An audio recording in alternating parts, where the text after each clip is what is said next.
സ്വർഗമില്ല, നരകമില്ല, ഒറ്റ ജീവിതം. അതെവിടെ എങ്ങനെ വേണമെന്ന് അവനവൻ തീരുമാനിക്കണം. உலகத்தில் யாரை பார்த்து வேணால் பயப்படலாம், ஆனால் சாவு நம்மளை நெருங்கிச்சுன்னா எதுக்கு இருக்கிற எமனா இருந்தாலும் பயப்படக்கூடாது.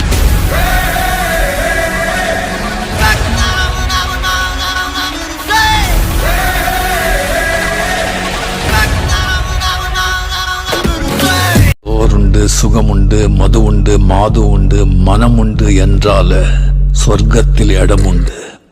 போடா.